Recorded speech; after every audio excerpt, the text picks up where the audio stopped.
అయా give the gift of understanding. పరిశుద్ధాత్మ దేవ, O Lord Holy Spirit hallelujah hallelujah hallelujah hallelujah hallelujah hallelujah hallelujah. Bless us O Lord with the mighty presence of the Holy Spirit O Lord.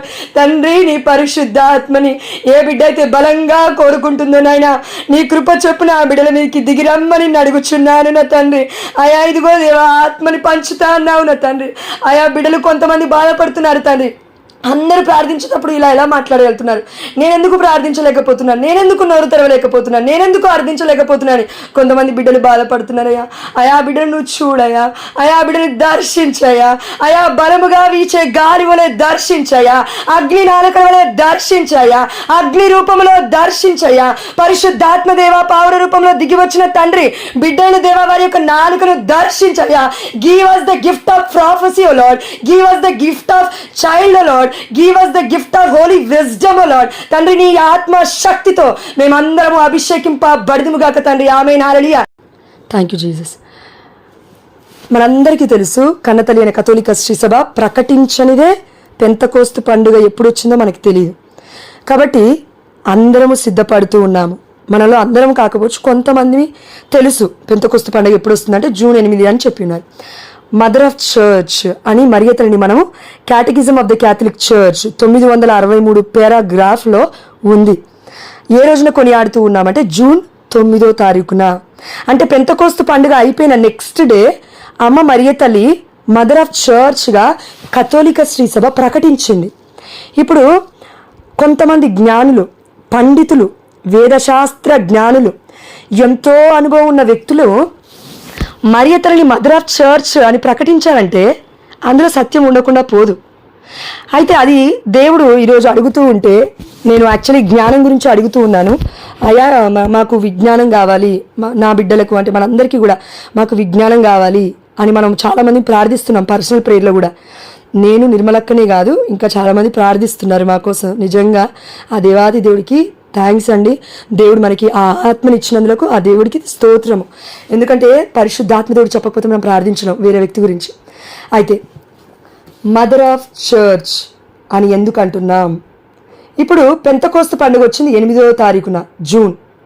అయితే మనందరి మీదకి పరిశుద్ధాత్మ దేవుడు దిగొచ్చింది ఎప్పుడు?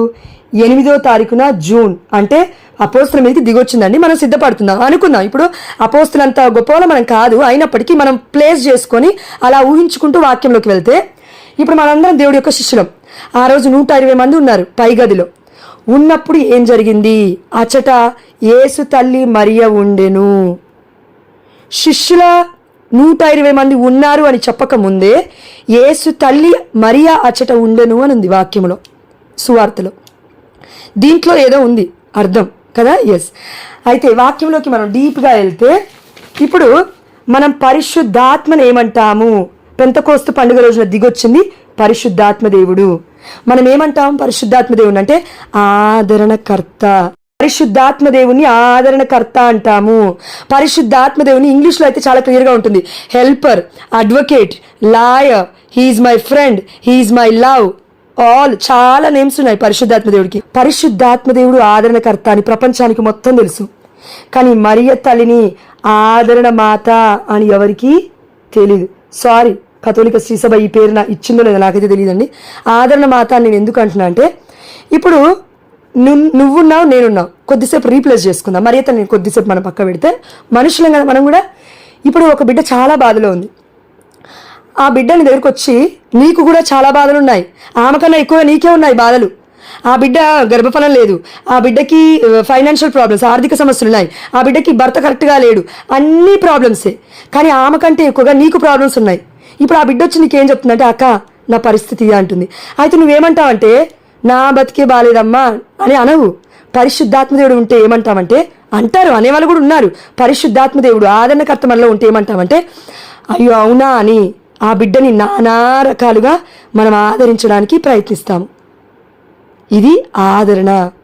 ఒక బిడ్డ బాధపడుతున్నప్పుడు నాకేంటి అని అనుకోకుండా కనీసం అమ్మా దేవుడు ఉన్నాడు, నేను తీర్చపోయినా ఆ దేవుడు నీ యొక్క ప్రార్థన వింటాడు, నిన్ను దీవిస్తాడు, నిన్ను దరి చేర్చుకుంటాడు, భయపడకు, నిన్ను ఆదరిస్తాడని మాటలతో బలపరుస్తాము. అక్కడ దేవుడి యొక్క మాటలు చెప్పి బలపరిచింది దేవుడు కాదు, నువ్వు ఉన్నావు అక్కడ, శరీర రూపధారిగా నువ్వు ఉన్నావు, నువ్వు చెప్తున్నావు, నీలో నుండి ఆత్మ మాట్లాడుతుంది. అదేవిధంగా పరిశుద్ధాత్మ దేవుడు అపోస్తుల మీదికి దిగిరాకముందు ఒకరి మీదికి దిగి వచ్చాడు, అమ్మ మరియ తల్లి మీదికి. అయితే మనం మొన్ననే చూసాము వాక్యంలో, సౌలు మీదకి వచ్చినప్పుడు పరిశుద్ధాత్మ దేవుడు ఎలా ఉన్నాడంట, వచ్చిపోతున్నాడంట. దాని తర్వాత మన ఎవరు హానోకేనా, అతని పేరేంటి, సంసోను మీదకి వచ్చినప్పుడు ఎలా ఉన్నాడు, వచ్చి వెళ్తున్నాడు పరిశుద్ధాత్మ దేవుడు. ప్రవక్తల మీదకి వచ్చినప్పుడు ఎలా ఉంటున్నాడు, వచ్చి వెళ్తున్నాడు. కానీ కొత్త నిబంధనకి పాత నిబంధనకి రెండవ ఏవగా ఈ యొక్క లోకరక్షకుని తన గర్భాన తీసుకొచ్చిన మరియ తల్లి ఆదరణ మాతగా ఉంది ఈ లోకానికి, అందరికీ కూడా. ఎందుకు అంటే అమ్మలో ఆదరణకర్త ఉన్నాడు. మొట్టమొదటిగా పరిశుద్ధమైన గ్రంథములో కొత్త నిబంధనలో కంప్లీట్గా పరిశుద్ధాత్మ దేవుడే ఇష్టపడి ఆ తల్లిని ప్రియురాలుగా ఎన్నుకొని తన గర్భములో, తన దేహములో, తన జీవితములో ప్రభావితము చేస్తూ అనేక మంది బిడ్డలకి ప్రభావితము పరిశుద్ధాత్మ దేవుడు ఏ విధంగా ఉంటాడు అని, ఎంత గొప్పగా ఆదరిస్తాడు అని ఆ తల్లి ద్వారా ప్రపంచానికే పరిశుద్ధాత్మ దేవుడు ఈరోజు పరిచయం చేస్తున్నాడు. ఈ బోధన ఎక్కడ లేదు, బట్ నేను చెప్తున్నాను, తప్పుగా అనుకోవద్దు. పరిశుద్ధాత్మ దేవుడు రివీల్ చేసి నేను చెప్తున్నాను. ఆదరణ మాత ఎందుకు, కొన్ని అంశాలు ధ్యానించుకుందాం. ఒకటి, మరియ తల్లి ఈ యొక్క సంఘటన జరగక ముందు, ఏ సంఘటన, పెంతకోస్తు పండుగకు ముందు ఎక్కడికి వెళ్ళింది అని చూస్తే, మొట్టమొదటిగా యోహాను సువార్త 2వ అధ్యాయంలో కానా పెళ్లి విందులో ఉంది ఆ తల్లి. అక్కడ అద్భుతం జరగడానికి మధ్యవర్తిత్వంగా ఆ కుటుంబానికి అసలు దేవుడి యొక్క ఆదరణ కావాలి, కానీ ఆ తల్లి వెళ్ళి ఆదరిస్తూ మాట్లాడింది, మీకు ఏ కొరత ఉందో దేవుడికి తెలుసు, ఆయన చెప్పినట్లు చేయండి అన్నది. మొట్టమొదటిగా కానాపల్లి విందులో ఆదరణ ఇచ్చింది ఆ కుటుంబానికి, అడగకపోయినా. రెండవదిగా మరియ తల్లి కన్సీవ్ అయిన తర్వాత, అప్పటికి యేసుప్రభువు వారు పుట్టలేదు, అవునా? ఎస్. అంటే ఇది మొట్టమొదటి, నేను తిప్పి చెప్తుండొచ్చు, కాకపోతే అర్థం చేసుకోండి, సీక్వెన్స్లో వరుసగా అర్థం చేసుకోవడానికి ప్రయత్నించండి. రెండవదిగా మరియ తల్లి ఎలిజబెత్తమ్మ దగ్గరికి వెళ్ళింది. ఎలిజబెత్తమ్మ ఫోన్ చేయలేదు, అప్పట్లో ఫోన్లు లేవు. ఎలిజబెత్తమ్మ ఏ పోస్ట్ పంపించలేదు, నేను గర్భం ధరించాలని. పరిశుద్ధాత్మ దేవుడు అంటే దేవుడే స్వయంగా దూత రూపంలో వచ్చి, ఇదిగో నీవు గర్భము ధరిస్తావు. అయితే ఆల్రెడీ ఎలిజబెత్తమ్మ గర్భము ధరించే ఉంది, వృద్ధురాలు, ముది ఒగ్గురాలు అని చెప్పగానే పరిశుద్ధాత్మ దేవుడు మరియ తల్లికి వెళ్ళి పరిచర్య చేయని చెప్పలేదు. కానీ ఆదరణతో, మరియ తల్లి ఆదరణ అంటే కర్తతో నింపబడింది కాబట్టి, ఆదరణకర్త పరిశుద్ధాత్మతో కంప్లీట్గా ఆ తల్లి నింపబడింది కాబట్టి, ప్రతి క్షణము దేవుడి స్వరాన్ని వింటుంది కాబట్టి ఎమ్మటే వెళ్ళిందంట మరియ తల్లి. అప్పుడు కన్సీవ్ అయ్యింది. ఆ మరియ తల్లి ఎక్కడికి వెళ్ళింది, కొండ ప్రాంతానికి కదిలి వెళ్ళింది నడుచుకుంటూ. చరిత్ర ఏం చెప్తుంది అంటే, క్యాథలిక్ టీచింగ్స్ ఏం చెప్తున్నాయి అంటే, మరియ తల్లి వెళ్ళినప్పుడు ఒంటరిగా వెళ్ళింది అని. అప్పటికి జోజప్ప గారి పక్కన లేరు. ఇది మనం ఎప్పుడైనా దేవుడు ప్రేరేపిస్తే ఇంకా చెప్పుకుందాం, సపరేట్ టాపిక్. మళ్ళీ జోజప్ప గారు ఎందుకు లేరు మరియ తల్లి పక్కన ఆ సమయంలో, ఆ తర్వాత చెప్పుకుందాం. ఇప్పుడైతే ఆదరణకర్త దగ్గర ఆగాం, ఆదరణ మాత దగ్గర. ఈ రెండు విషయాలు చూస్తే మరియ తల్లి ఏ బిడ్డనైనా ఆదరించడానికి రెడీగా ఉంది. అందుకే మరియ తల్లి అపోస్తులతో ఉన్నప్పుడు, శిష్యులతో ఉన్నప్పుడు, యేసుప్రభువు వారు లేకున్నప్పటికీ వారు ధైర్యము కలిగి జీవించడానికి, అన్ని రోజులు ఒక సలహాని తీసుకొని జీవించడానికి ఒక సలహాదారినిగా అమ్మ మరియ తల్లి పనిచేసింది. ఇది బైబిల్ డైరెక్ట్గా చెప్పదు. ఎందుకు చెప్పదంటే నేను చెప్తాను. యోహాను సువార్త చివరి అధ్యాయంలో మనం చూసాము, ఆ చివరి వచనంలో, దేవుడు చేసిన కార్యములు రాయడానికి, లిఖించడానికి ఈ లోకంలో ఉన్నది ఏదీ సరిపోదు అని. దేవుడు చేసిన కార్యములు అంటే ఏంటి? పరిశుద్ధాత్మ దేవుడు చేసిన కార్యములు. పరిశుద్ధాత్మ దేవుడు ఎలా చేస్తున్నాడు? మనుషులలో ఎంటరై చేస్తున్నాడు. నీలో నాలో ఎంటరై ఏ విధంగా అయితే బిడ్డలకి ఆదరణ ఇస్తున్నాడో, నీలో నాలో ఎంటరై మనలో ఉండి చేస్తూ ఉన్నాడు. కాబట్టి మనం అందరము గుర్తుపట్టాల్సింది ఏంటంటే, మరియ తల్లి యొక్క దేవుడు యేసుప్రభువు వారు తన గర్భంలో ఉన్నప్పటి నుండి యేసుప్రభువు వారు స్లీవ దగ్గర మరణించేంత వరకు పరిశుద్ధాత్మతోనే ఉంది. కానీ యేసుప్రభు మరణించిన తర్వాత ఇదిగో ఆదరణకర్త మీ మీదకి వస్తాడని కేవలం శిష్యులకి అపోస్తులకి మాత్రమే చెప్తూ అంటున్నాడు, నేను చెప్పేంత వరకు, నా తండ్రి నుండి మీరు ఆజ్ఞను పొందుకునేంత వరకు మీరు బయటికి వెళ్ళకూడదు. సమరియా యూదయ ప్రాంతమంతటా మీరు తిరిగి దేవుడి యొక్క పరిచర్యని భూదిగంతముల వరకు మీరు ప్రకటిస్తారు, కానీ వేచి ఉండండి, ఆదరణకర్త మీ మీదకి వస్తాడు అన్నాడు. కానీ మరియ తల్లికి మాత్రం దేవుడు ఎక్కడా ఆ మాట చెప్పలేదు, నీ మీదికి ఆదరణకర్త వస్తాడు అని. ఆ రోజు ఇప్పుడు ఫర్ ఎగ్జాంపుల్ ఒక్క ఎగ్జాంపుల్ చెప్తానక్క, మనం అందరం ప్రార్థన చేస్తున్నప్పుడు పరిశుద్ధాత్మ దేవుని ఒకరు ఇన్వైట్ చేస్తే బలంగా వస్తాడు ఒక్కొక్కసారి. ఒకవేళ మనం అందరం కూడా పాపం చేస్తున్నప్పటికీ ఒక్క బిడ్డ జాయిన్ అయి పరిశుద్ధాత్మదేవ దిగిరా అంటే దిగొస్తాడు తండ్రి. అదే విధంగా మరియ తల్లి ఇంకా గొప్పది, మన ఊహకి అందనిది, మన ఊహకి మించినది, అతీతమైన శక్తి మరియ తల్లిలో పరిశుద్ధాత్మదేవుడు ఉన్నాడు. ఆ తల్లి అన్నమ్మ జ్వాకిముల గారి గర్భంలో ఉన్నప్పుడే ఆ దేవుడు పరిశుద్ధాత్మని అన్నమ్మ గర్భంలో ఉంచాడు. అందుకే మరియ తల్లి ఏ పాపము లేకుండా జన్మించింది. అక్కడి నుండే పరిశుద్ధాత్మ దేవుడు ఉన్నాడు. ప్రపంచానికి అర్థం కాని విషయం ఏంటంటే మరియ తల్లి దగ్గర ఇంచు కూడా పాపం లేదు, సింగిల్ మార్క్ కూడా లేదు. అది ఏదైనా ఒక్క మాట కూడా డౌట్ పడాల్సిన అవసరమే లేదు. బల్లగుద్ది చెప్తాను నేను ఎక్కడ చెప్పమన్న ఈ విషయం. ఎందుకు అని అంటారా? ఒక్కటండి, మనం ఇన్ని పాపాలు చేస్తున్నాము. నిన్నటి రోజున నేను 10-15 నిమిషాలు మొత్తుకుంటే కూడా పరిశుద్ధాత్మ దేవుడు రాలేదు, నా వల్లే అవ్వలేదు. మొన్నెప్పుడు 2-3 రోజుల ముందు ఒక చిన్న మాట అన్నాను నా హస్బెండ్ని, చూడండి నీ నోరు అభిషేకింపబడింది, నువ్వు నెగిటివ్ మాటలు మాట్లాడదు, పిచ్చి మాటలు మాట్లాడదు, పిచ్చిదాని అవుతావు అంటాడు దేవుడు. అలాంటిది ఆ తల్లి ఎంత కేర్ఫుల్గా ఉందో, ఆ తల్లి ఎంత గొప్పగా పరిశుద్ధతని కాపాడుకుందో చూడండి.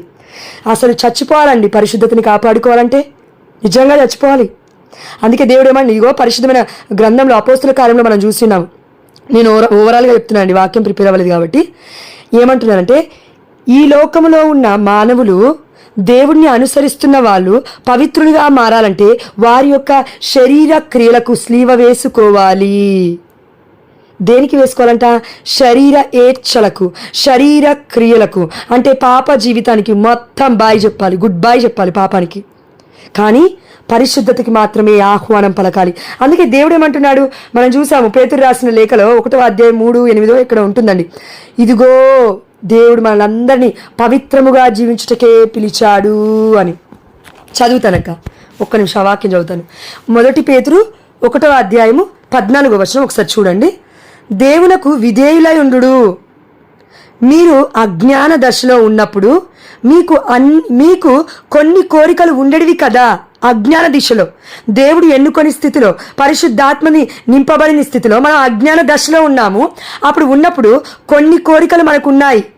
ఆ కోరికలకు మీరు బానిసలు కాకండి, పాపానికి మీరు బానిసలు కాకండి, ఈ లోక జీవితానికి మీరు బానిసలు కాకండి, ఈ లోక ఏచ్ఛలకు మీరు బానిసలు కాకండి, ఈ లోక వ్యామోహాలకి మీరు బానిసలు కాకండి. 15వ వచనము, మిమ్ము పిలిచిన దేవుడు పవిత్రుడు కనుక మీ ప్రవర్తన యందు మీరును పవిత్రులై ఉండుడు. నేను పవిత్రులను కనుక మీరును పవిత్రులై ఉండుడు. మరియ తల్లికి ఈ మాట వర్తించలేదు, ఎందుకంటే ఆల్రెడీ దేవుడు ఎన్నుకొని ఉన్నాడు. ఫర్ ఎగ్జాంపుల్ మత్తయి సువార్త 22:14 అనుకుంటాను, లేదంటే యోహాను 22 కావచ్చు, నాకు గుర్తులేదు. పిలువబడిన వారు అనేకులు కానీ ఎన్నుకోబడిన వారు కొందరే అని వాక్యం సెలవిస్తుంది. చూడండి, పిలవడానికి ఎన్నుకోబడానికి వ్యత్యాసం ఉంది, తారతమ్యం ఉంది. అదేంటంటే పిలువబడడం ఏంటి? పిలుపు అంటే ఏంటండి, దేవుడు మనల్ని పిలిచినప్పుడు మనము పాపస్థితిలో ఉంటాము. ఇప్పుడు సౌలు గారిని పిలిచినప్పుడు ఆల్రెడీ సౌలు పాపస్థితిలో ఉన్నాడు. పాపస్థితిలో ఉన్నప్పటికీ కూడా దేవుడి కృప చొప్పున పిలిచినప్పుడు అతనేం పలకలేదండి. దేవుడి దర్శనం అనేది అంత గొప్ప భాగ్యాన్ని పొందుకున్నాడు. దేవుడే మార్చుకున్నాడు, దేవుడే ఎన్నుకున్నాడు. బలంగా పరిశుద్ధాత్మ దేవుడు పనిచేశాడు. అంటే దేవుడి స్వరము పనిచేసింది. ఇదిగో పౌలు, సౌలా సౌలా నీవు నా సంఘాన్ని ఎందుకు ఇదిగో హింసిస్తున్నావు అన్నాడు. అందుకే దేవుడి స్వరాన్ని విన్న ప్రతి ఒక్కరు పునీతులు అవ్వలేరు. దానికి విధేయత చూపించి నిరీక్షణ కలిగి అదేవిధంగా అజ్ఞాన దశల నుండి నేను బయటపడ్డాను, దేవుడు నన్ను బయట పడేశాడు అని మన కోరికలు మొత్తము స్లీవ వేసుకుంటే, శరీరానికి స్లీవ వేసుకుంటే, అందుకే దేవుడు స్లీవను చూపిస్తాడు ఎప్పుడు మనకి. ఎందుకు? శ్రమలు, బాధలు, కన్నీళ్ళు, అట్లా కాదండి దానికి అర్థము. ఇంకో పరమార్థం కూడా ఉంది. అదేంటంటే నీ యొక్క శరీరానికి స్లీవ వేసుకో, నీ చేతులకు స్లీవ వేసుకో, నీ కాళ్ళకి స్లీవ వేసుకో, నీ హృదయానికి స్లీవ వేసుకో, పంచేంద్రియాలకు స్లీవ వేసుకో, నిగ్రహ శక్తిని కలిగి జీవించు. నిగ్రహ శక్తిని కలిగి జీవిస్తే అన్నిటికీ పులి స్టాప్ పెట్టొచ్చు. పరిశుద్ధాత్మదేవుడు ఇస్తాడు అది, నిగ్రహ శక్తి అనేది. ఇట్స్ అ వెరీ గిఫ్ట్, చాలా గొప్ప అద్భుతమైన వరం అది. అది పొందుకున్నవాడు పునీతుడే. ఇంకా పొందుకున్నదాన్ని పరివర్తన చెంది ప్రవర్తనలో ఫలించిన వాళ్ళు తప్పక పునీతులు అవుతారు. ఇది నిజం, ఇది సత్యము, ఇది తథ్యము. పరిశుద్ధమైన గ్రంథం ఇదే చెప్తుంది. ఓవరాల్గా నేను చెప్తున్నా అండి. కాబట్టి మనం అందరినీ కూడా దేవుడు పవిత్రులుగా జీవించడానికి పిలిచాడు, అర్థమవుతుందా? కానీ ఎన్నుకున్నది ఎవరినంటే మరియ తల్లిని ఎన్నుకున్నాడు. ఆల్రెడీ పిలవలేదు అమ్మని పిలవలేదు. తల్లి గర్భంలో పుట్టగానే ఇదిగో మరియా నేను నిన్ను పిలుస్తున్నాను, పవిత్రంగా జీవించు అనలేదు. ఏమన్నాడంటే, ఇదిగో మరియమ్మ భయపడకము, నీవు దేవుడి అనుగ్రహాన్ని పొందుకున్నావు. అయితే ఇక ముందు నన్ను అందరూ కూడా తరతరంలో వారు ధన్యురా అని పిలుస్తారు. ఈ యొక్క టైటిల్ పాత నిబంధనలో ఉన్న సారాకి లేదు, లేదంటే ఎవరండి మన ఉన్నారు కదా మోషే భార్య సిప్పోరాకి లేదు, లేదంటే రాహాబుకి లేదు, లేకపోతే ఇంకా వేరే వాళ్ళకి ఎవ్వరికి కూడా ఇవ్వలేదు. వాళ్ళందరికీ కూడా ధన్యత్వం ఉంది. దేంట్లో? దేవుడి యొక్క వంశావళిలో వాళ్ళ పేర్లున్నాయి. రాహాబు వ్యభిచారిణి స్త్రీ, కానీ వేగుల వారు వచ్చినప్పుడు వారిని కాపాడింది కాబట్టి దేవుడు తన యొక్క వంశావళిలో మనకి మత్తయి సువార్త 1వ అధ్యాయం చూస్తే ఆ పేరు ఉంది, తను ధన్యురాలు. కానీ తరతరముల వారు ధన్యురాలు అంటారని చెప్పలేదు. ఎందుకు చెప్పలేదంటే దేవుడిని కనలేదు కదా ఎవరు కూడా. దేవుడు కనేంత పవిత్రత ఎవరి దగ్గర లేదు కదా. దేవుడి యొక్క చిత్తానికి విధేయత చూపించేంత యొక్క తగ్గింపు ఎవరిలో లేదు కదా. అంత శక్తి ఎవరికి లేదు. అంత తగ్గింపు, అంత విధేయత, అంత ప్రేమ, కరెక్ట్గా చెప్పాలంటే దేవుడి పైన చచ్చిపోయేంత ప్రేమ మరియ తల్లికి తప్ప ఇంకెవరికీ లేదు. అందుకే ఆ దేవాది దేవుడికి తల వంచి ఎస్ అని చెప్పింది. రెండోసారి ఇంకొకటి అండి, మనందరికీ దేవుడు చెప్తున్నాడు, మరియ తల్లికి తన గర్భంలో దేవదూత చెప్పినప్పుడే, అంతకు ముందే మనకి వాక్యం సెలవిస్తుంది, మరియ తల్లి అన్నీ తన మనస్సులలో మననము చేసుకుంటుంది. ఏమి మననం చేసుకుంటుంది? ఈ రోజున మనం స్లీవ మరణాన్ని మననం చేసుకోవాలి. మరియ తల్లి ఆనాడు మననం చేసింది ఈ స్లీవ మరణాన్నే. యేసయ్య చనిపోతున్నాడని 33.5 ఏళ్ల ముందే మరియ తల్లికి తెలుసు. బిడ్డ ఒడిలో ఆడుకుంటున్నప్పుడే తెలుసు, నా బిడ్డ చనిపోబోతున్నాడు అని. అందుకే సిమియోను ప్రవక్త వచ్చి అంటున్నాడు, యెరూషలేము దేవాలయంలో నీ హృదయంలోకి ఒక ఖడ్గము దూసుకొని వెళ్ళనున్నది అని. చూడండి, ఇవన్నీ తెలిసినప్పటికీ మరియ తల్లి సైలెంట్గా ఉంది.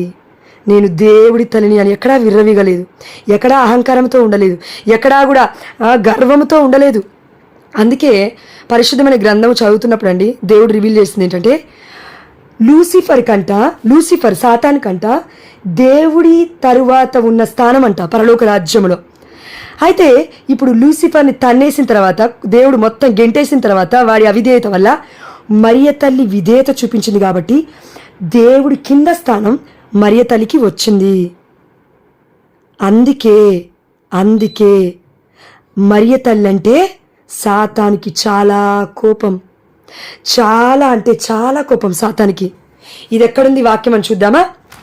ఇగో చూడండి వాక్యం, దర్శన గ్రంథం 12వ అధ్యాయం, 12వ అధ్యాయం కూడా కాదండి, దర్శన గ్రంథం 12వ అధ్యాయం 17వ వచనము. ఆ సర్పమునకు ఓకే అక్క, మళ్ళీ చెప్పు. ఎక్కడి నుంచి అక్క? ఇప్పుడు ఓకేనా అక్క? ఇప్పుడు వినిపిస్తుందా? ఓకే. మరియ తల్లి మనందరికీ తల్లి. అయితే సాతానికి ఎందుకు అంత కోపము, ఎందుకు అంత కన్ను కుట్టింది, ఎందుకు భరించలేకపోతున్నాడు మనం ప్రార్థిస్తుంటే మరియ తల్లి, ఎందుకు వేరే వాళ్ళని కూడా ఉసుగొలుపుతున్నాడు, మరియ తల్లి దేవుడి తల్లి కాదు అని అబద్ధ బోధనలు ఎందుకు చేస్తున్నాడు అంటే, దర్శన గ్రంథం 12వ అధ్యాయం 17వ వచనం. సర్పమునకు ఆ స్త్రీపై కోపం అధికమయ్యింది. సర్పం ఎవరు? సాతాను. ఆ సర్పం ఎక్కడ కనబడుతుందంట? యోహాను గారికి దర్శన గ్రంథములో, అంటే దర్శనములో కనబడుతుంది. పరలోక రాజ్యంలో చూస్తూ ఉన్నాడు. సర్పమునకు ఆ స్త్రీపై కోపం అధికమయ్యింది. అందుచే ఆ సర్పము మరియతల్ని ఏం చేయలేదు కదా, ఏం చేయలేక. ఎందుకు మరియతల్ని ఏం చేయలేదు? ఆల్రెడీ మరియతల్లి భూలోక పరలోక రాజ్ఞిగా దేవుడి తల్లిగా ఎత్తబడింది. ఇప్పుడు మరియతల్ని పట్టుకోవాలి, ముట్టుకోవాలంటే సాతాను వాడి గజ గజ వణికిపోవాలి. ఎందుకంటే మొత్తం దేవదూతల శిబిరం అమ్మ చుట్టూరా ఉంటుంది. 24 గంటలు కూడా దేవుణ్ణి ఆరాధిస్తూ ఉంటుంది అమ్మ మరియతల్లి. వారి కింద దేవదూతలు ఉన్నారు కాబట్టి అమ్మ మరియతలకి ఎంటర్ అవ్వలేదు ఏ నెగిటివిటీ కూడా పరలోక రాజ్యంలోకి. ఎంటర్ అవ్వాలి అంటే, వెళ్ళాలి అంటే దేవుని దాటుకునే వెళ్ళాలి. నీ తల్లిని, నీ తండ్రిని ఎవరైనా తిట్టాలన్నా కొట్టాలన్నా కుమారుని కుమార్తెని దాటుకొని వెళ్ళాలి. అంటే ఈ రోజుల్లో అంత ప్రేమలు లేవనుకోండి కొంత మటుకు, కానీ ఎగ్జాంపుల్ చెప్తున్నాను. అందుచే ఆ సర్పము మిగిలి ఉన్న ఆమె సంతతితో, చూడండి మరియ తల్లికి మనం అంటే ఎంత ప్రాణం తెలుసా అండి. మన సంతతి అంటే మరియ తల్లి సంతతి అంటే ఎవరంటే మనం అందరము. ఇదిగో యోహానుతో దేవుడు అన్నాడు స్లీవ క్రింద 3వ మాట, ఇదిగో నీ తల్లి యోహాను తీసుకెళ్ళు. సొంత ఇంటికి తీసుకువెళ్ళాడు యోహాను. అదే యోహానికి దేవుడు దర్శన భాగ్యాన్ని ఇస్తున్నాడు. ఎందుకు? మరియ తల్లిని అంత ప్రేమగా చూసుకున్నాడు. దేవుడు 3వ మాట అన్నాడు కదా, శ్రీవలో మాట్లాడాడు కదా, చనిపోయాడు కదా, చనిపోయిన తర్వాత వ్యక్తే లేడు, మాటతో నాకేం సంబంధం అని అనుకోలేదు యోహాను గారు. మాట మీద నిలబడ్డాడు, మరియ తల్లిని తల్లిగా స్వీకరించాడు, దేవుడి తల్లి అని కొనియాడాడు ఆ తల్లిని. అందుకే ఎవ్వరికీ లేని గొప్ప భాగ్యాన్ని ప్రియమైన శిష్యుడైన యోహాను గారికి ఆ దేవాతి దేవుడు దర్శన భాగ్యాన్ని, పరలోక రాజ్యాన్ని మొత్తం తిప్పి చూపిస్తున్నాడు. అక్కడ తెలిసింది ఏంటంటే మనమందరము మరియ తల్లి సంతతి. అయితే మరియ తల్లిని ఏం చేయలేని ఈ సాతాను గారు ఇప్పుడు ఏం చేస్తున్నాడంటే ఆమె సంతతితో యుద్ధమునకు సిద్ధమయ్యను. అందుకే గర్జించు సింహం వల్ల మనం ఇదికి చూస్తున్నప్పుడు, మనం జపమాల పఠించినప్పుడు, ధ్యానించినప్పుడు పునీత అగస్టిన్ గారు, డొమినిక్ గారు చెప్పింది ఏంటంటే ప్రతి పూస సాతాను గారికి ఒక ఆయుధం లాగా వెళ్తుందంట. మనం ఎఫెక్టివ్గా చెప్పినప్పుడు పరిశుద్ధ మరియ తల్లి దేవవర ప్రసాదముల చేత నిండిన మరియమ్మ అంటావు చూడు, వాడికి ఇంకా చిర్రులేస్తుంటుంది, వాడికి వినపడిపినప్పుడు భయపడుతున్నాడు. అందుకే ఏంటంటే మన మనసులో ధ్యానం చేసుకోవడమే కాదు, ఇంటిలో జపమాల చేస్తున్నప్పుడు, కుటుంబ ప్రార్థన చేస్తున్నప్పుడు బయటికి చెప్పండి. మూలలో ఉన్న సాతాను బంధకాలన్నీ వెళ్ళిపోతే నన్ను అడగండి. నిజం ఇది. నేను నా భర్త లేనప్పుడు ఒక్కొక్కసారి అత్తమ్మ దగ్గర చెప్పుకొని వచ్చిన తర్వాత నేను ఒక్కదాని ఉన్నప్పుడు ఇల్లు మొత్తం తిరిగి కూడా చెప్తూ ఉంటాను. కొద్దిసేపు నీల్ డౌన్ చేస్తాను, కొద్దిసేపు మోకరిస్తాను, కొద్దిసేపు స్లీవ పట్టుకొని మోకాల మీద తిరుగుతూనే ఉంటాను ఇల్లంతా. అంటే నేను గొప్పతనం చెప్పట్లేనాక, మనకి పరిశుద్ధాత్మకుడు ఎలా ప్రేరేపిస్తే అలా ప్రార్థన చేయాలి. దయచేసి యుద్ధమునకు సిద్ధమయ్యను అయిపోయిందా? ఎస్. కానీ వారు దేవుని ఆజ్ఞలకు విధేయులు, యేసుకు సాక్షులుగా నిలిచిన వారు. ఎవరు మరియ తల్లికి నిజమైన బిడ్డలుగా, దేవుడి ఆజ్ఞకు విధేయత చూపించిన బిడ్డలుగా, సాక్షులుగా అంతము వరకు నిలబడతారంటే ఎవరైతే నిజంగా మరియ తల్లి నా తల్లి, దేవుడిచ్చిన తల్లి, నా ఆదరణ మాత, నా సంతోష మాత అని ప్రేమిస్తాము. తల్లిని ప్రేమించవా? తండ్రిని ప్రేమించవా? ఆ దేవాతి దేవుని స్తుతించట్లేవా? ప్రేమించట్లేవా? చూడండి, ప్రేమకి అవధులు లేవు. ప్రేమ నేను ఇంత ప్రేమించాలి, కొంత ప్రేమించాలి, పునీతుని ఇంత ప్రేమించాలి, అంత ప్రేమించాలి, మరి ఇతరుని ఇంత ప్రేమించాలి, ఇంకొంచెం గొలుచుకోవాలి, దేవుడు ఇంకొంచెం పైకి ఉండాలి, ఇంకొంచెం ఇట్లాగా కొలత ఉండొద్దు ప్రేమలో. ప్రేమ సమస్తాన్ని భరిస్తుంది, సమస్తాన్ని సహిస్తుంది, అన్నిటినీ కూడా సరిచేస్తుందంట, అన్నిటినీ చూస్తుందంట. మనకు 2 కళ్ళు కానీ 1000 కళ్ళతో దేవుడు చూస్తూ ఉన్నాడు. మనం ఏమేం చేస్తున్నామని. ఎందుకు? మన మీద అంత ప్రేమ ఆ తండ్రికి. అదే ప్రేమ మనకుంటే మన కుటుంబాలు బాగుపడతాయి, మన గ్రూప్స్ దీవించబడతాయి, మన సంఘం ఆశీర్వదింపబడుతుంది. నాలాగే ప్రతి బిడ్డ పరిశుద్ధాత్మతో నింపబడాలి అని నిస్వార్థమైన ప్రార్థన ఎప్పుడు చేస్తామో అప్పుడు మనం ఆధ్యాత్మికంగా ఎదుగుతాము. అందుకే మరి ఇతని ఆదరణ మాత ఎందుకని అంటున్నామంటే, మొట్టమొదటిగా మీరు చూసినట్లయితే దివ్యవాళ్ళు కూడా నేను ఆల్రెడీ చెప్పాను, 3 సాక్ష్యాలను ఇచ్చినప్పుడు మరియ తల్లి నా చేతి తీసుకెళ్ళి యేసుప్రభువు వారి చేతిలో పెట్టి ఆయన చెప్పినట్లు చెయ్యి, దేవుడి పరిచయం చేయి, ఇంకా చాలు నన్ను ప్రేమించిన కాడికి అని చెప్పినట్లుగా అనిపించిందండి నాకు. కానీ మనం అంతగా ప్రేమించలేము. ఎందుకు తెలుసా? ఈ లోకాన్ని ఎంతగానో ప్రేమించి యెహోవా తండ్రి తన ఏకైక కుమారుని ఆ తల్లి గర్భంలో సృష్టించాడు. అయితే ఇక్కడ మనం ఒకటి మర్చిపోవద్దు, యేసయ్యని అంత ప్రేమిస్తే యేసయ్య మానవ శరీర రూపాన్ని ధరించాలి, రక్త బొట్టుగా తల్లి గర్భములో ప్రతి అవయవం పుంజుకోవాలి, ప్రతి అవయవం ఏర్పడాలి, దేవుడి సృష్టిలో మహిమ పొందుకోవాలి. ఆ తల్లి గర్భం నుండి బయటకు వస్తున్నప్పుడు కూడా దేవుడి మహిమ పొందుకోవాలంటే ఆ తల్లి గర్భం ఎంత పవిత్రమైనది ఉండాలి. మాటలు లేవండి, నిజం చెప్తున్నాను నేను, మాటలు లేవు అస్సలే. మన అవగాహనకి మించిన పరిశుద్ధత అది. పరలోకం గురించి ఎక్స్ప్లెయిన్ చేయగలుగుతావా? పరలోకం గురించి చెప్పగలుగుతావా? లేదు. పరిశుద్ధాత్మ ప్రేరణ ద్వారా పరిశుద్ధమైన గ్రంథంలో ఉన్న ప్రతి వాక్యం నువ్వు వివరించగలుగుతావా? లేదు. ఎంతోమంది గురువులు, ఎంతోమంది ప్రవక్తలు, ఎంతోమంది పరిచారకులు, ఎంతోమంది గొప్ప గొప్ప వ్యక్తులే పరిశుద్ధమైన గ్రంథంలో ఉన్న వాక్యం ఒక్కొక్కలాగా బోధిస్తున్నారు. సత్యం బోధించమంటే రైట్ స్పిరిట్, సత్యము బోధించే ఒక స్పిరిట్ మనకు కావాలి. పరిశుద్ధాత్మ దేవుడు అది ఇస్తాడు. ఎవరు చెప్పింది వినొద్దు. పరిశుద్ధ ఇప్పుడు ఆదరణ మాత అని ఎవరు చెప్పారు? ఎక్కడా లేదు బైబిల్లో. నువ్వెలా చెప్తున్నావు? జ్ఞానం కావాలి మనందరికీ. దేవుణ్ణి ఏమంటాం మనం? యేసయ్యని పాత నిబంధనలో యెహోవా తండ్రి ఏమంటాం? ఆదియు నీవే, అంతము నీవే, ఆల్ఫాయు నేనే, ఇదిగో ఒమేగాను నేనే, మొదటి వాడను నేనే, కడపటి వాడను నేనే, ఇదిగో మోషే నేను ఉన్నవాడను అన్నాడు యెహోవా తండ్రి. కానీ కొత్త నిబంధనకు వచ్చేసరికి చూడండి, పాత నిబంధనలో యెహోవా తండ్రి ఏమన్నాడంటే నేనే నేనే నేనే అన్నాడు. కానీ కొత్త నిబంధనకు వచ్చేసరికి యేసయ్య ఏమంటున్నాడంటే నేను సత్యము చెప్తున్నాను, నేనే, I'm truly, I say truly. ఇంగ్లీష్లో ఎగ్జాక్ట్గా ఉంటుంది అక్క, తెలుగులో నాకు చెప్పడానికి రావట్లేదు. తెలుగులో నాకు చెప్పడానికి రావట్లేదు కానీ ఇంగ్లీష్ బైబిల్లో ఆయామ్ అని ఉంటుంది, పాత నిబంధనలో ఆయామ్ అని ఉంటుంది. నేనే నేనే నేనే ఉన్నవాడను, రానున్నవాడను, ఆల్ఫాను ఒమేగాను అని దర్శన గ్రంథంలో యేసుప్రభువు స్వయంగా చెప్తున్నాడు దర్శన రూపంలో. కాబట్టి దేవుడు లేకుండా ఏదీ సృష్టింపబడలేదు, యేసయ్య లేకుండా అని యోహాను సువార్తలో మనం చూసాం 1వ అధ్యాయంలో. కాబట్టి తండ్రి, కుమార, పరిశుద్ధాత్మ పేరుకు ముగ్గురైనప్పటికీ ఒక్కడే అనే సత్యాన్ని కథోలిక శ్రీసభ అందుకే ప్రకటిస్తూ ఉంది. వారిలో ఐక్యమైన తల్లి మరియ తల్లి, దేవుడి తల్లి అని చెప్పినప్పుడు తండ్రి, కుమార, పరిశుద్ధాత్మ ముఖ్యముగా మిక్కిలిగా ప్రేమించిన ఏకైక స్త్రీ ప్రపంచవ్యాప్తంగా పరలోకములో భూలోకములో ఇంకా ఏ లోకమున్నా కూడా అన్ని లోకాలకు కూడా మరియ తల్లే రాజ్ఞి. కాబట్టి దేవుడు ఎక్కువగా అమ్మ మరియ తల్లికి స్థానాన్ని ఇచ్చాడు. కానీ దేవుడి తర్వాత లూసిఫర్ని తీసేశాడు. మరియ తల్లి విధేయత వల్ల ఆ ప్లేస్లోకి చేరింది. అందుకే సాతాను గాడు ఎప్పుడెప్పుడు మరియ తల్లి సంతానాన్ని చెడగొడదామా, జపమాల చేయకుండా చేద్దామా, దివ్యమైన మందసం ముందుకు వెళ్ళి కూర్చోకుండా చేద్దామా అని ఉంటుంది. దివ్యమైన మందసం ఎవరు? పరిశుద్ధమైన గ్రంథం చెప్తూ ఉంది, అందులో ఉన్నది యేసయ్య. దివ్య మందసం అంటే తల్లి గర్భము ధరించిన రూపము. ఎక్కడుంది ఈ వాక్యం? దర్శన గ్రంథం 12వ అధ్యాయంలో. ఇదిగో నిండు చూలాలు కనబడుతుంది దర్శన గ్రంథములో యోహాను గారికి. ఇదిగో దేవాలయము తెరవబడెను, సూర్యుడే ఆమె వస్త్రములు, చంద్రుడే ఆమె పాదముల క్రింద ఉండెను. చూడండి ఎంత గొప్ప వాక్యమో. 12 నక్షత్రములు గల కిరీటము ఆమె తలపై ఉండెను. 12 నక్షత్రాలు పాత నిబంధనకి 12 మంది, ఇదిగో వారి యొక్క ఇజ్రాయేల్ ప్రజలకి గోత్రకర్తగా యాకోబు నాడు. ఇజ్రాయేలు అనగా యాకోబు. 12 మంది గోత్రాలకి కర్త దేవుడు. అదేవిధంగా కొత్త నిబంధనలో అపోస్తులు 12 మంది. అందుకే ఇజ్రాయేలు అంటే అప్పుడు, ఇజ్రాయేల్ అంటే ఇప్పుడు. ఈ ప్రపంచవ్యాప్తంగా మొత్తం సువార్త ప్రకటించబడుతుంది అపోస్తుల ద్వారా, శిష్యుల ద్వారా, మన గురువుల ద్వారా, అందరి ద్వారా. కాబట్టి ప్రపంచం మొత్తం కూడా ఇజ్రాయేలులమే, అంటే దేవుడు బిడ్డలమే.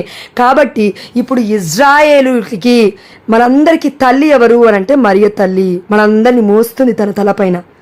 తన పాదాల దగ్గరికి మనం వెళ్తాము. మనం ప్రతి ఒక్క పూసని కూడా ఒక పుష్పముగా మరియ తల్లి దగ్గర మనము విన్నవించి పెట్టినట్లయితే తప్పకుండా మన ప్రార్థన వినబడుతుంది తల్లికి. తప్పకుండా ఆ తల్లి మన కోసం ప్రార్థన చేస్తుంది. ఎందుకు? మనం ఎవరం కూడా యేసయ్యను ఆ తల్లి ప్రేమించినట్లు ప్రేమించలేం. తన గర్భంలో ఉంది యేసయ్య. యేసయ్య తన గర్భంలో ఉన్నాడు. అమ్మ మరియ తల్లి స్తనాల నుండి పాలు తాగాడు, తన ఒడిలో ఆడుకున్నాడు. అమ్మ మరియ తల్లి ఇంచుతో ఇదిగో తల్లితో ఎలా ఆడుకుంటారు, పసి బిడ్డ, పసి కందు. అమ్మ నీకు తెలుసు కదా, కొంగుతో ఆడుకుంటావు, అమ్మ దేహంతో ఆడుకుంటావు, పడుకున్నప్పుడు ఎలా బొరలాడుతావు అమ్మ మీద. అది గుర్తుపెట్టుకోండి మీరు. పరిశుద్ధతతో ఆలోచించాలి మనం ఈ మాటల్ని. నెగిటివ్ ఆలోచిస్తే అర్థం కాదు. పరిశుద్ధది అమ్మ మరియ తల్లి, పరిశుద్ధమైన తల్లి. కాబట్టి ఆ తల్లిని దేవుడు మనకిచ్చాడు. మనం ధన్యులం. ఆ తల్లే కాదు ధన్యురాలు, మనం కూడా ధన్యులమే ఆ తల్లిని నమ్మితే. అందుకే ఒకటి చివరిగా ఏం చెప్తున్నా అంటే, ఎంతమంది ఏమన్నా మనం అవిశ్వాసం చూపించకూడదు. కథోలిక శ్రీ సభ నుండి వెళ్ళిపోయే ముందు అసలు అక్కడ ఏముందో తెలుసుకోవాలి, అందులో ఏముందో అర్థం చేసుకోవాలి. మీకు ఒకటి చెప్పనా, చివరిగా నేను ఒకప్పుడు ఎలాంటి సిచ్యువేషన్లో ఉన్నా అంటే, నాకు ఒకరు ఫోన్ చేసి చెప్పారు, వచ్చి ఏదో ఏదో అంటే ఆ సంఘం వర్గం అందులోకి వచ్చి జ్ఞానస్నానం తీసుకో అన్నారు. నన్ను ఫోన్ చేసి ఎవరనుకున్నారు, ఒక మంచి ప్రవక్తే, తను క్యాథలిక్లో ఉంది, వచ్చి నువ్వు జ్ఞానస్నానం తీసుకో అని చెప్పిందామా. పరిశుద్ధాత్మ దేవుడు, అప్పటికి నేను వాక్యంలో ఇంత తెలియదు నాకు, పరిశుద్ధాత్మ దేవుడు ఏం చెప్పాడు తెలుసా, వద్దు వద్దు వద్దు అన్నాడు, ఇంతే అన్నాడు. ఆ అక్క నన్ను 2-3 సార్లు అడిగింది. నేను అన్నాను, ఏ పాస్టర్ అన్నాను, పాస్టర్ పేరు కూడా చెప్పింది, నేను చెప్పాను, చాలా ఫేమస్ పాస్టర్లు ఆయన. సో నేను అన్నాను, అక్క నాకు ఎందుకో ప్రేరణ రావట్లేదని. కొన్ని రోజుల తర్వాత ఏమేం తెలుసా, నేను దేవుని అడిగాను, ఏది సత్యమో నాకు అర్థం కావట్లేదు, ఎక్కడికి వెళ్ళాను నేను, నాకు అర్థం కావట్లేదు.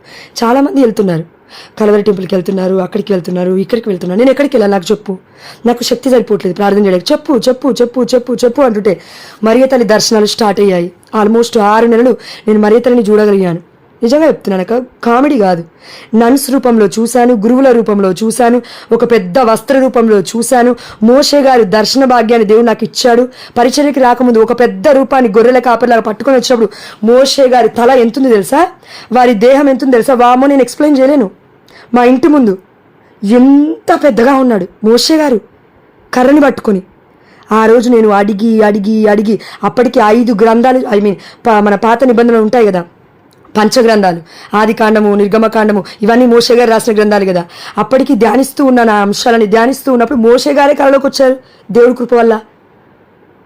చూడండి, మొట్టమొదటిగా నాకు దర్శనం వచ్చింది, కళ వచ్చింది, అది ఏంటో నాకు తెలియదు కానివ్వండి, దానికి క్లియర్గా నేను ఒకటి చెప్పలేనక్క. కానీ మొట్టమొదటిగా నేను ఒక జీవిని దేవుడి యొక్క లోకము నుండి చూశాను అంటే కేవలం అది మొట్టమొదటిగా మోషే గారే. ఎప్పుడు నాకు తెలిసినప్పుడు, తెలియకముందు మరియ తల్లిని దర్శన భాగ్యం చూడలేదు, కానీ తన ప్రజెన్స్ని, అమ్మ మరియ తల్లి యొక్క సన్నిధిని నేను అనుభవించాను. ఆ దేవుడు వచ్చాడు, ఆ కృప నేను పొందుకోలేదు, అది నేను సంపాదించుకోలేదు, నేను ప్రార్థన చేయలేదు. ఆ సమయంలో సౌలు గారిని దేవుని పాపాత్ముని పిలిచి పౌలుగా మార్చినట్లే నన్ను కూడా మార్చాడు ఈ పాపాత్మురాలు అని నేను అనుకుంటాను ఎప్పుడు కూడా. కాబట్టి ముగిస్తూ ఉన్నాను. అయ్యా, ఇదిగో ఈ రోజుని బట్టి మీకే సమస్త ఘనత మహిమ ప్రభావములు చెల్లిస్తూ, ఆదరణకర్త ఈ లోకానికి చాలా అవసరము తండ్రి.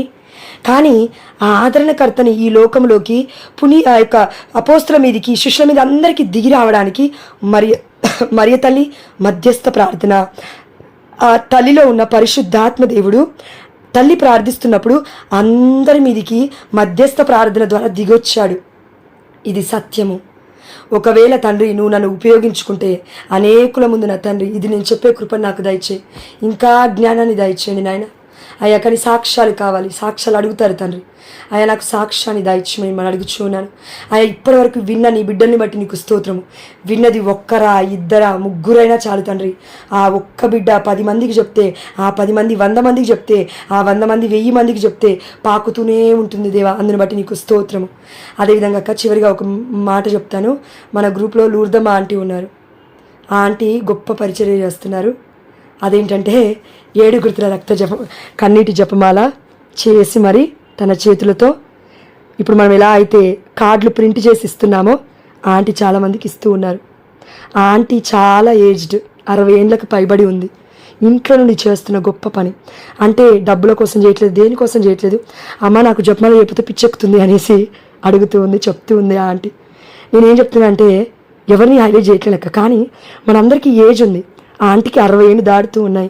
అయినప్పటికీ జోష్న, నేను కేతబడిలో ఒక చర్చిలో అడిగాను ఫాదర్ని, నువ్వు రామ్మ దేవుని ప్రార్థిద్దాం. ఎంత గొప్ప సపోర్ట్ అండి ఒక తల్లి దగ్గర నుంచి. ఏంటండి ఇది, పరిశుద్ధాత్మ ప్రేరణ కాదా? ఇది ఫలితం చూడండి ఎంత గొప్పగా ఉందో. అయితే ఆ ఫాదర్ అన్నారు, మరి బిషప్ పర్మిషన్ తీసుకొని రమ్మని. బిషప్ పర్మిషన్ అంటే నేను ఎక్కడి నుంచి తీసుకురావాలండి? దేవుడే ఇవ్వాలి. అది నా తల్లి గురించి నేను ప్రకటించడానికి నేను ఎల్లవెల్లలా రెడీగా ఉన్నాను.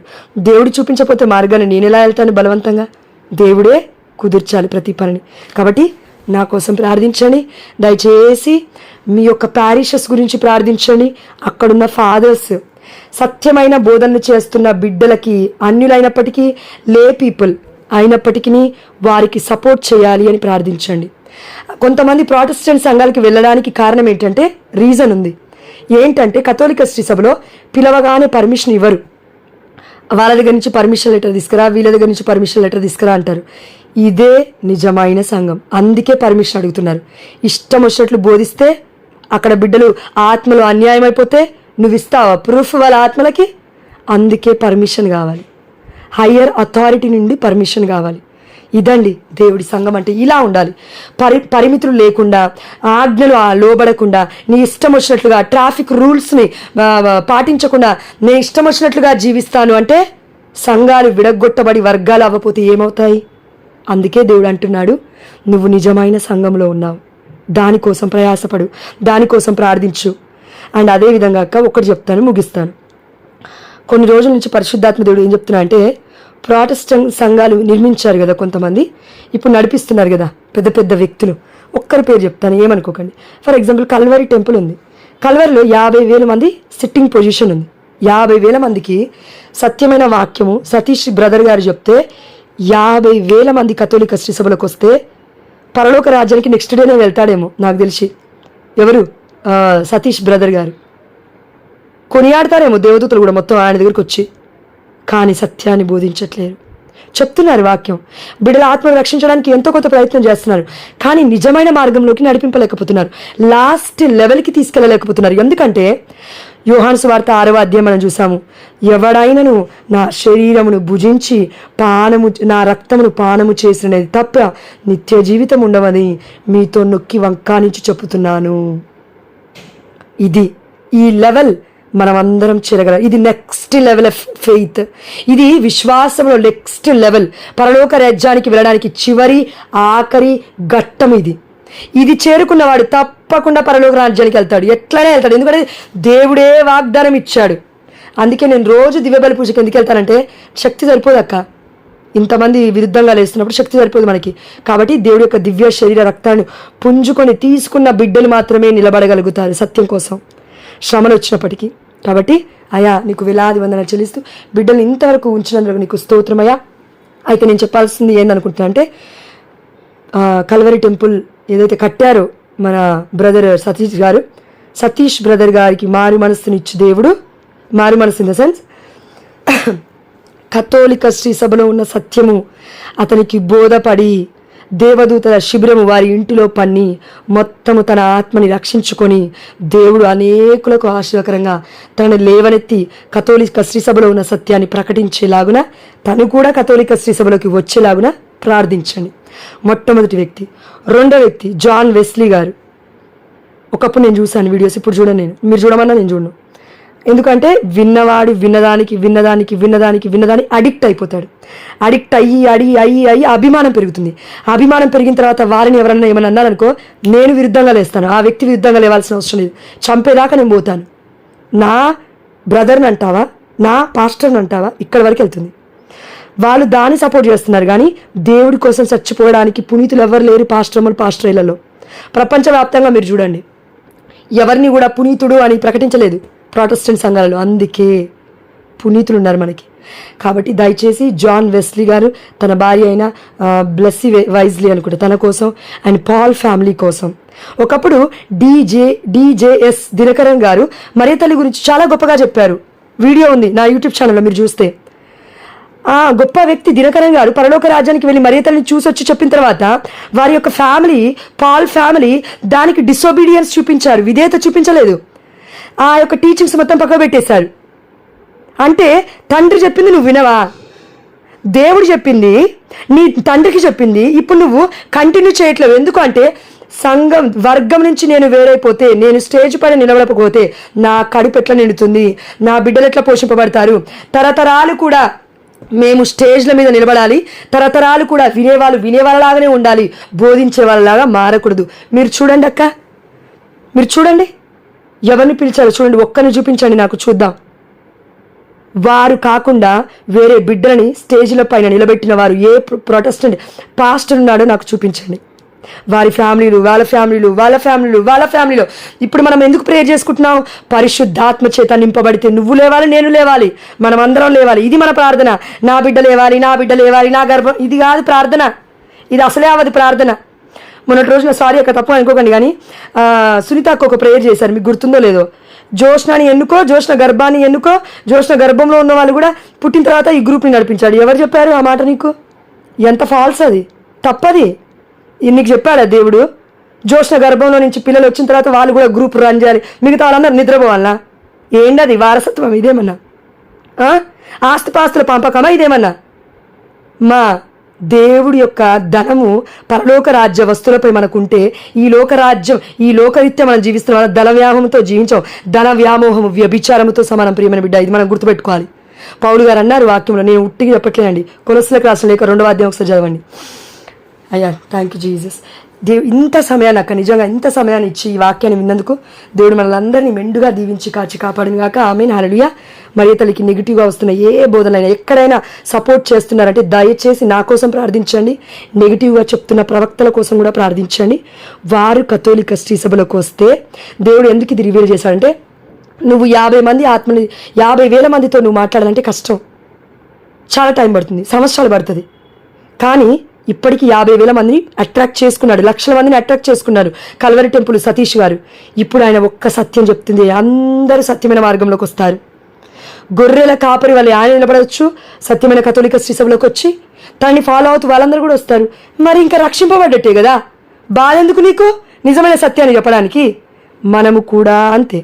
అందుకే మనం దేవుడిచ్చిన అధికారము పోప్స్ కింద, ప్రీస్ట్ల కింద, కార్డినల్స్ కింద, బిషప్స్ కింద, ఆర్చ్ బిషప్స్ కింద ఇదిగో మనం ఇలా ఉంటూ ఉన్నాము. దేవుడిచ్చిన అధికారానికి మనం తల ఉంచుతున్నాము. ఇది విధేయత అంటే. నీ ఇష్టం వచ్చినట్లుగా ఎక్కడ పడితే అక్కడ వాక్య పరిచర్య దొరకట్లేదు కదా అని వెళ్ళి నేను ఎక్కడ పడితే అక్కడ సంఘాన్ని నిర్మించుకొని ఇల్లు కట్టుకొని ఇంటిలో వాక్య పరిచర్య చేస్తా అంటే దేవుడు ఉన్నది కూడా తీసేస్తాడు, ఇవ్వాల్సింది ఇవ్వడు. అది కాకపోతే కొంచెం లేట్గా అర్థమవుతుంది. ఓకేనా? ఎస్, గాడ్ బ్లెస్ యూ అక్క. ప్రైజ్ లాడక్క, అందరికీ ప్రైజ్ లాడక్క. ఇప్పటివరకు వాక్యం విన్నారు. God bless you.